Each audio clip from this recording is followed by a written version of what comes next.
നമസ്തേ, ഏവർക്കും രഞ്ജിനി വിനോദ് ബ്ലോഗിലേക്ക് സ്വാഗതം. ഇപ്പോൾ നമ്മൾ എത്തി നിൽക്കുന്നത് തൃശൂർ ജില്ലയിൽ മാളയ്ക്കടുത്ത് സ്ഥിതി ചെയ്യുന്ന ആലത്തൂർ ശ്രീ മഹാവിഷ്ണു ക്ഷേത്രത്തിലാണ്. ഹനുമാൻ സന്നിധി എന്നും ഈ ക്ഷേത്രം അറിയപ്പെടുന്നുണ്ട്. ക്ഷേത്ര ഐതിഹ്യം ഹനുമാൻ സ്വാമിയുമായിട്ട് ബന്ധപ്പെട്ടിരിക്കുന്നു. അതിനാൽ തന്നെ ശ്രീരാമ ഭഗവാന്റെ ചൈതന്യവും ഈ ക്ഷേത്രത്തിൽ അന്തർലീനമാണ്. ഒരുപാട് പ്രത്യേകതകളുള്ള ഒരു ചൈതന്യവത്തായ ഒരു അതിപുരാതനമായ ക്ഷേത്രമാണിത്. ഈ ക്ഷേത്രത്തിനെ കുറിച്ചാണ് ഇന്ന് നമുക്ക് പറഞ്ഞു തുടങ്ങേണ്ടത്. ഹനുമാൻ സ്വാമിയും ഇവിടെ കുടികൊള്ളുന്നുണ്ട്. ആലത്തൂർ വാഴും ഹനുമാന്റെ അത്ഭുത കഥകൾ അനവധിയുണ്ട്. നമുക്കിന്ന് ഇവിടെ കുടികൊള്ളുന്ന ആ സർവീശ്വരന്റെ അനുഗ്രഹത്തോടുകൂടി ഈ ക്ഷേത്രത്തിനെ കുറിച്ച് പറഞ്ഞു തുടങ്ങാം. തൃശൂർ ജില്ലയിൽ മാളയ്ക്കടുത്ത് സ്ഥിതി ചെയ്യുന്ന ആലത്തൂർ ശ്രീ മഹാവിഷ്ണു ക്ഷേത്രം പൗരാണിക കേരളത്തിൽ ഏറെ പ്രശസ്തമായിരുന്ന ഒട്ടേറെ പ്രത്യേകതകളുള്ള ചൈതന്യവത്തായ ഒരു അതിപുരാതന പൈതൃക ഭൂമിയാണ്.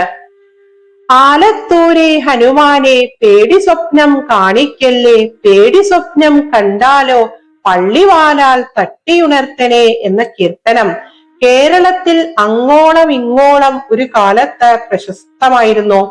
ഇന്നും ചില ഭക്തന്മാരൊക്കെ ഇത് ചൊല്ലിക്കിടക്കാറുണ്ട്.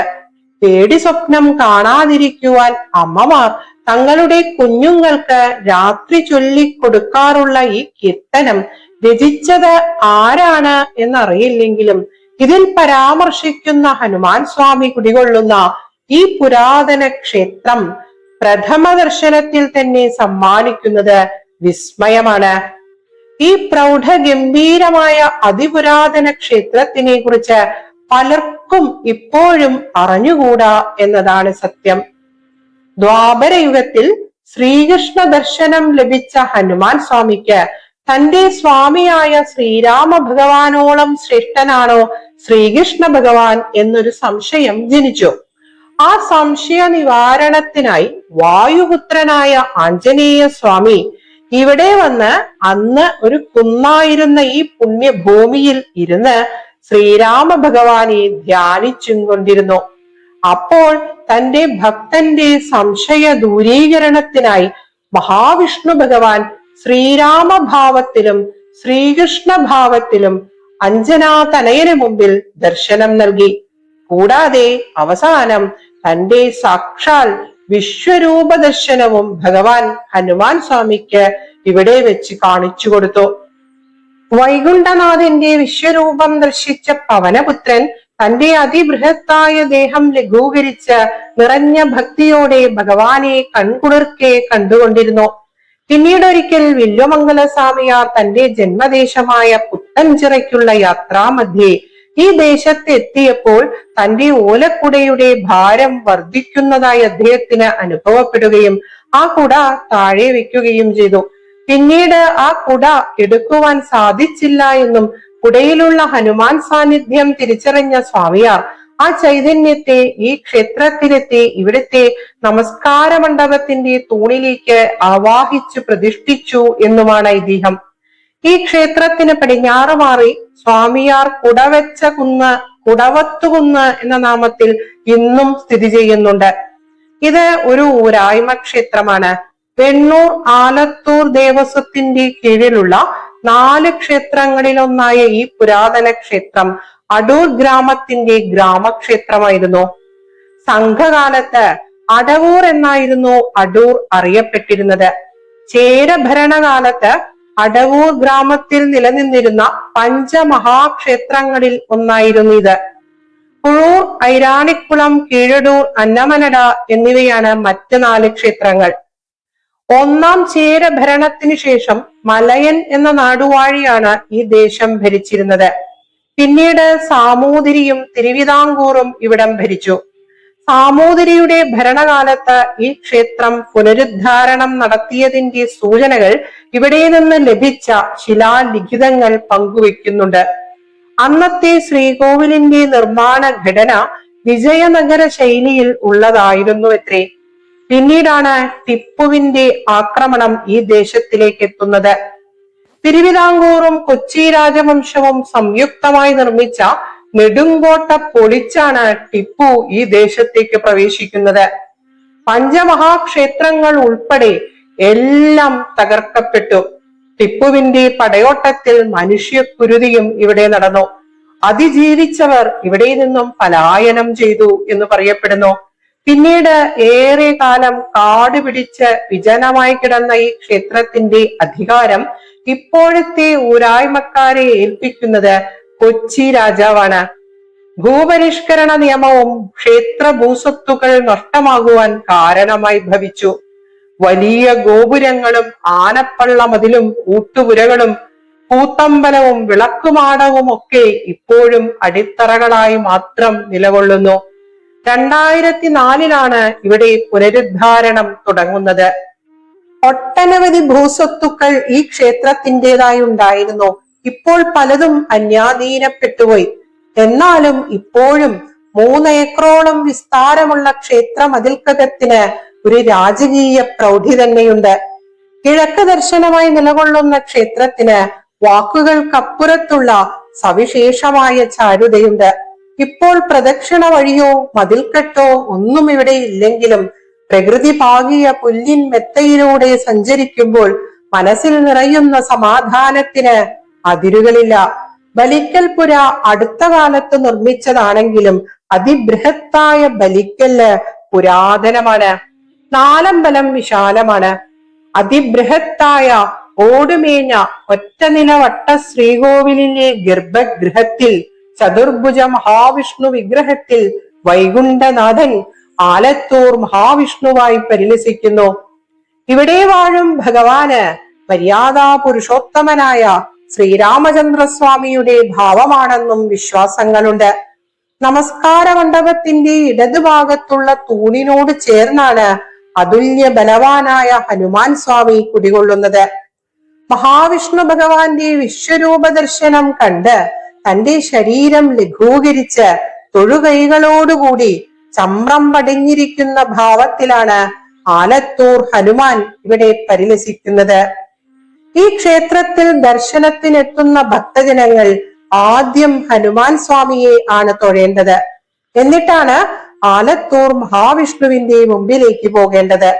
അപ്പോൾ ഭക്തജനങ്ങളെ അനുഗമിച്ചുകൊണ്ട് ഹനുമാൻ സ്വാമിയും കൂടെ ഉണ്ടാകുമെന്നും ഭക്തന്മാരോടൊപ്പം ആഞ്ജനേയ സ്വാമിയും പ്രാർത്ഥനയിൽ ഒപ്പം കൂടുന്നു എന്നൊക്കെയാണ് വിശ്വാസങ്ങൾ. കുട്ടികളെ ഇവിടെ വാഴുന്ന ഹനുമാൻ സ്വാമിക്ക് വലിയ ഇഷ്ടമാണത്രേ.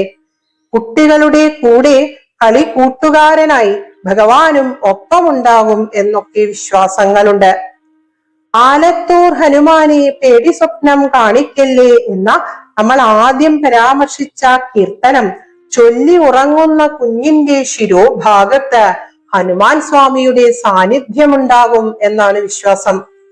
പേടി സ്വപ്നങ്ങൾ മാറാനും ബാധകൾ അകറ്റാനും ശനിദോഷങ്ങൾ ഇല്ലാതെയാക്കാനും എല്ലാ ദോഷങ്ങളും അകറ്റി ആയുരാരോഗ്യ സൗഖ്യം ലഭിക്കാനും സർവ വിജയങ്ങൾ നേടാനും ആലത്തൂർ വാഴും ഹനുമാൻ സ്വാമിയെ ദർശനം നടത്തുന്നത് അതിശ്രേഷ്ഠമാണ്. ഇവിടെ വന്ന് സംഗീതാർച്ചന നടത്തുന്നത് കണ്ഠ ചൈതന്യം വർദ്ധിപ്പിക്കുവാൻ ഏറെ നല്ലതാണ് എന്നൊക്കെ വിശ്വാസങ്ങളുണ്ട്. ഗണപതി, ശാസ്താവ്, സുദർശന ചക്രം എന്നീ പ്രതിഷ്ഠകൾ നാലമ്പലത്തിനകത്തുണ്ട്. സുദർശന ചക്രം അഥവാ സുദർശനമൂർത്തിയുടെ പ്രതിഷ്ഠയ്ക്ക് ഒത്തിരി പ്രാധാന്യമുണ്ട്. പ്രധാന പ്രതിഷ്ഠയ്ക്ക് ചെയ്യുന്ന എല്ലാ അനുഷ്ഠാനങ്ങളും ഇവിടെയും നടത്താറുണ്ട്. ശത്രുദോഷ നിവാരണത്തിനായി സുദർശന ഹോമം, സുദർശന പൂജ എന്നിവ സുദർശനമൂർത്തിയുടെ പ്രധാന വഴിപാടുകളാണ്. ഈ ക്ഷേത്രത്തിലെ ഗണപതി പ്രതിഷ്ഠ മംഗള ഗണപതിയാണ്. മംഗല്യ സൗഭാഗ്യത്തിനും നെടുമംഗല്യത്തിനും ഇവിടെ വഴിപാടുകൾ നടത്താറുണ്ട്. പ്രഭ എന്ന പത്നിയോടും സത്യകൻ എന്ന പുത്രനോടും ഒപ്പം കുടികൊള്ളുന്ന ശാസ്താവിന് അടനിവേദ്യം, എള്ളുപായസം എന്നിവ പ്രധാന വഴിപാടുകളാണ്. മഹാവിഷ്ണുവിന് തിരുവോണ പൂജയും തിരുവോണ ഊട്ടും പ്രധാനമാണ്. പണ്ടൊക്കെ ശ്രീരാമ ഭഗവാന്റെ നക്ഷത്രമായ പുണർദത്തിന് വാരം എല്ലാ മാസവും നടന്നിരുന്നു. ഇപ്പോൾ വർഷത്തിൽ ഒരിക്കൽ നടക്കുന്നു. നാലമ്പലത്തിന് പുറത്ത് ഒരു സർപ്പക്കാവുണ്ട്. വൈക്കം ക്ഷേത്രത്തിലെ തന്ത്രിമാരായ കിഴക്കിനിയടത്ത് മേക്കാട് മനയ്ക്കാണ് ഇവിടെയും താന്ത്രിക അധികാരമുള്ളത്. വൈക്കം ക്ഷേത്രത്തിന്റെ നിർമ്മിതിയോട് രൂപസാദൃശ്യവും ഈ ക്ഷേത്രത്തിനുണ്ടായിരുന്നു അത്രേ. വേദാധ്യായനവും വേദ പഠനശാലകളും എഴുത്തുപള്ളിക്കൂടങ്ങളും ഒക്കെ പണ്ട് ഈ ക്ഷേത്രത്തിനോടനുബന്ധിച്ച് ഈ ദേശത്ത് നിലനിന്നിരുന്നു. ഉദയാസ്തമന പൂജ, കളഭം, ത്രികാല പൂജ, അർച്ചനകൾ, ഹനുമാൻ സ്വാമിക്ക് വെണ്ണച്ചാർത്ത്, വെറ്റിലമാല, പഞ്ചനിവേദ്യം, ചുറ്റുവിളക്ക്, നിറമാല, വടനിവേദ്യം, പാൽപായസം, അവൽ എന്നിങ്ങനെ ഒത്തിരി വഴിപാടുകൾ ഈ ക്ഷേത്രത്തിലുണ്ട്. പണ്ടുകാലത്ത് കൊടികയറി ആറാട്ടുത്സവം അതീവ വിപുലമായി ഇവിടെ നടന്നിരുന്നു. ഇപ്പോൾ വൈശാഖ മാസക്കാലം വൈശാഖോത്സവമായി വിശേഷാൽ ആചരിക്കുന്നു. ആ സമയത്ത് ദശാവതാര ചാർത്ത് ഇവിടെ ഉണ്ടാവാറുണ്ട് എന്ന് പറഞ്ഞു കേട്ടു. വിനായക ചതുർത്ഥി, ഹനുമത് ജയന്തി, അഷ്ടമി രോഹിണി, ശ്രീരാമനവമി എന്നിവയെല്ലാം വിശേഷമാണ്. യജ്ഞങ്ങൾക്കും വേദോച്ചാരണത്തിനുമൊക്കെ പ്രാധാന്യമുള്ള ഒരു പുരാതന ക്ഷേത്രമാണിത്. ഋഷിവര്യന്മാർ തപസ് ചെയ്യുകയും യാഗങ്ങൾ നടത്തുകയും ഒക്കെ ചെയ്ത ഒരു പുണ്യഭൂമിയായിരുന്നു ഇത് എന്ന് പറയപ്പെടുന്നു. പ്രധാന പ്രതിഷ്ഠ കലിയുഗത്തിൽ ഒരു ദിവ്യനായ യോഗീശ്വരൻ പ്രതിഷ്ഠിച്ചതാണ് എന്ന് അഷ്ടമംഗല്യ പ്രശ്നത്തിൽ തെളിഞ്ഞുത്രേ. മാത്രവുമല്ല, പുണ്യതീർത്ഥങ്ങൾ സമ്മേളിക്കുന്ന തീർത്ഥക്കുളത്തെ കുറിച്ചും ഇവിടെ പിതൃതർപ്പണവും മീനൂട്ടും നടത്തുന്നതിന്റെ പ്രാധാന്യത്തെ കുറിച്ചും പ്രശ്നചിന്തയിൽ കാണുകയുണ്ടായി എന്നും പറയപ്പെടുന്നു. പല രാജാക്കന്മാരും ഈ ക്ഷേത്രത്തിൽ വന്ന് ഭഗവാനെ ദർശനം നടത്തിയിരുന്നു. അപ്പോൾ രാജാക്കന്മാരും പണ്ഡിതന്മാരും ഒക്കെ താമസിച്ചിരുന്ന കൊട്ടാരം നിലനിന്നിരുന്ന സ്ഥലം കൊട്ടാരം പറമ്പ് എന്ന നാമത്തിൽ ഇന്നും ഈ ദേശത്തുണ്ട്. ചേര രാജസദസ്സിലെ പണ്ഡിത സഭയിലെ അംഗമായിരുന്ന തോലന്റെ ജന്മസ്ഥലം ഇവിടെ അടുത്താണ്.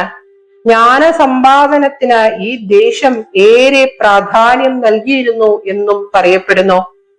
ഈ ക്ഷേത്രത്തിൽ ഒരു ദർശനക്രമം ഭക്തജനങ്ങൾ അനുവർത്തിക്കുന്നുണ്ട്. ആദ്യം ഹനുമാൻ സ്വാമി, പിന്നെ മഹാവിഷ്ണു ഭഗവാൻ, അതിനുശേഷം ഗണപതി, ശാസ്താവ്, പടിഞ്ഞാറേ നടയിൽ നിന്നും സർപ്പക്കാവ്, എന്നിട്ട് വടക്കേ നടയിൽ ചെന്ന് സുദർശനമൂർത്തിയെ തൊഴുത് നടയിലേക്ക് വരിക. 4 പ്രദക്ഷിണം വെക്കണം. പുറത്തിറങ്ങിയാൽ കിഴക്ക് നോക്കി ശ്രീകൃഷ്ണനെയും മുല്ലക്കൽ ഭഗവതിയെയും ബ്രഹ്മരക്ഷസിനെയും തൊഴുത് പ്രദക്ഷിണം പൂർത്തിയാക്കുക. ഈ ദർശനക്രമം ഇവിടെ എഴുതി വെച്ചിട്ടുമുണ്ട്. അടുത്ത കാലത്താണ് ഈ ക്ഷേത്രത്തിനെ കുറിച്ച് അറിയുന്നത്. ഇവിടെ എത്തിയപ്പോൾ തിരിച്ചു പോകുവാൻ പ്രയാസം തോന്നുന്ന തരത്തിൽ ഈ പുണ്യഭൂമി ആകർഷണങ്ങൾ തന്നുകൊണ്ടേയിരിക്കുന്നു. എത്ര പറഞ്ഞാലും തീരാത്ത ഒരു അത്ഭുത ക്ഷേത്രമാണിത്. ഇനിയും എന്തൊക്കെയോ കഥകൾ ഈ പുരാതന ഭൂമിക്ക് പറയുവാനുണ്ടാകാം. ഭാരതം എന്ന ദേവഭൂമിയുടെ അവിഭാജ്യ ഘടകങ്ങളായ ഇത്തരം പുണ്യ പൈതൃക ക്ഷേത്രങ്ങളൊന്നും തന്നെ കാലത്തിന്റെ ആ വിസ്മൃതിയിൽ മറഞ്ഞു പോകുവാൻ പാടില്ല തന്നെ. ഇനിയും ഒത്തിരി പുനരുദ്ധാരണ പ്രവർത്തനങ്ങൾ ഈ പുണ്യഭൂമിക്ക് ആവശ്യമുണ്ട്. അതിനായി കൂടുതൽ ഭക്തജനങ്ങൾ ഈ പുണ്യഭൂമിയെ കുറിച്ച് അറിയേണ്ടതുണ്ട്, ഇങ്ങോട്ട് എത്തിച്ചേരേണ്ടതുമുണ്ട്. ഏതോ ഒരു കാലത്ത് പ്രൗഢിയോടുകൂടി പ്രകാശിച്ചുകൊണ്ടിരുന്ന ഒരു മഹാക്ഷേത്രത്തിന്റെ എല്ലാ സൂചനകളും ഇപ്പോഴും ഇവിടെ വീശുന്ന കാറ്റുപോലും മന്ത്രിക്കുന്നുണ്ട്. ചിരപരിചിതമായ ഒരിടമായി മനസ്സിൽ ഇടം നേടിയ ഈ വിസ്മയ ക്ഷേത്രം വന്ന് കണ്ട് തൊട്ടറിയേണ്ടത് തന്നെയാണ്. എത്രയും പെട്ടെന്ന് ഗതകാല പ്രൗഢിയിലേക്ക് ഈ പുണ്യക്ഷേത്രം തിരിച്ചു പോവട്ടെ എന്ന പ്രാർത്ഥനയോടെയാണ് ഞങ്ങൾ തിരിച്ചു നടന്നത്. നൂറ്റാണ്ടുകളുടെ കഥകൾ പറയുന്ന ഹനുമാൻ സ്വാമിക്ക് മുമ്പിൽ വിശ്വരൂപ ഭാവത്തിൽ വൈകുണ്ഠനാഥൻ പരിലസിച്ച സമാധാനം മുഴുവനും നിറച്ചു വച്ചിരിക്കുന്ന ഈ പുണ്യ പുരാതന ഭൂമിക്ക് ശതകോടി സാഷ്ടാംഗ പ്രണാമങ്ങൾ അർപ്പിച്ചുകൊള്ളുന്നു. ഉച്ചരിച്ച ഓരോ അക്ഷരവും ആലത്തൂർ വാഴും മഹാവിഷ്ണു ഭഗവാന്റെയും ഹനുമാൻ സ്വാമിയുടെയും പൊന്നു തൃപ്പാദങ്ങളിൽ അർച്ചനയായി സമർപ്പിച്ചുകൊള്ളുന്നു. ഏവർക്കും സർവമംഗളങ്ങൾ ആശംസിക്കുന്നു. ഓം നമോ നാരായണായ. ശ്രീരാമദൂതം മനസാ സ്മരാമി. ഹരേ രാമ ലോകാ സമസ്താ സുഖിനോ ഭവന്തു.